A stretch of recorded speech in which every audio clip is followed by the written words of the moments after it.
Turek says a lot of odd things. In this video, we're going to look at a short video clip. I'm going to look at about 20 seconds of it that he recently posted, in which he argues that you have to be a theist in order to question the depictions of God in the Bible. So let's watch the video clip and then we'll debrief it on the other side, and I'll offer some concluding thoughts. People say that God doesn't have the right to do this or God should not do that. Isn't that implying there's some being on a higher level than God? Yeah, God there's should a be standard. There at least who is that? Well, that's what I'm saying. The only thing an atheist could do is cease becoming an atheist and saying there is a true God out there, but he's not the God of the Bible. And that standard is what judges the Bible and the God of the Bible, which is a fair position to take. You just need evidence for it. And So the general idea here, then, Turek is saying, is that if any person questions any description about God, that person, by questioning that description of God as being a true description or doubting it or rejecting it, that person by definition must be a theist themselves. That's what he's just argued here. Because he says, well, if they're saying that's not God, they must have another standard of God that they believe in. And of course, that's just false and absurdly so. All you need is a concept of God. And everybody can have that, whether they are a theist or not.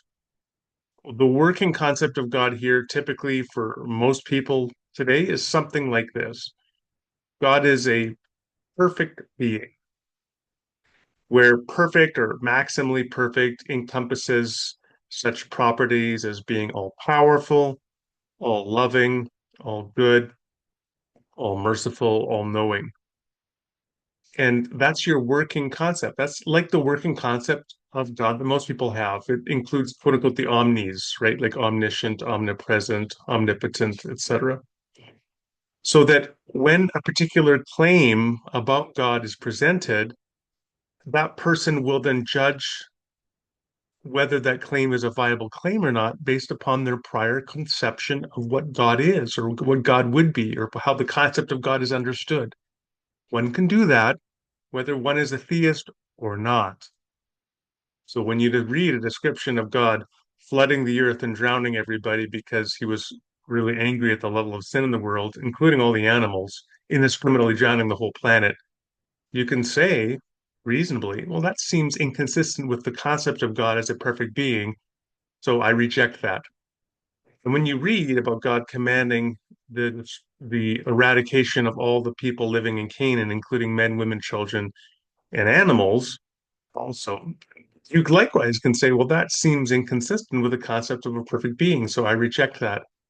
In each case, you are rejecting those claims not because you yourself are necessarily a theist, but because you understand what the concept of God is and say those descriptions are inconsistent with that concept.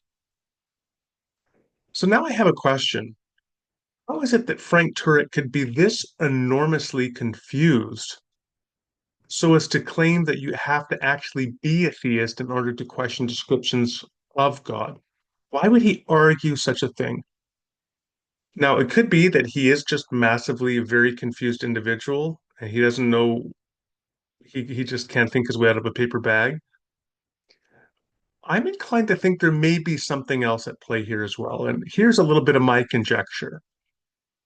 Turek reflects toward atheists. He always talks about atheists, and he reflects toward atheists the same kind of mentality that I see in the far right MAGA movement toward people who are progressive. It's the desire to quote unquote own the libs.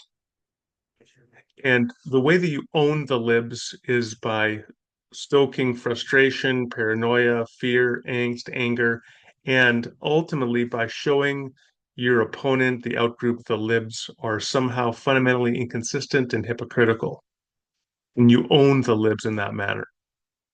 Turek has sought to own the atheists and skeptics constantly in his work, if you want to call it work. So, for example, in his book Stealing from God, his big argument here is that atheists really are, in some level, theists, and they're just stealing from one concept of God in order to buoy their own concept of reality. They are thieves. They're like stealing concepts and are tacitly appealing to theistic concepts in their worldview. And he's owning the atheists by arguing that they're stealing from God.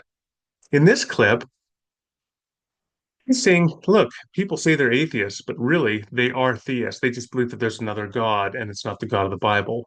And that's another way of owning the atheists. And I think because he's so driven by owning the atheists in these pithy, sort of masterful ways that can titillate and please evangelical suburban church congregation, that's kind of what motivates him to think that things are just so patently absurd, like what he has argued here, are in fact reality.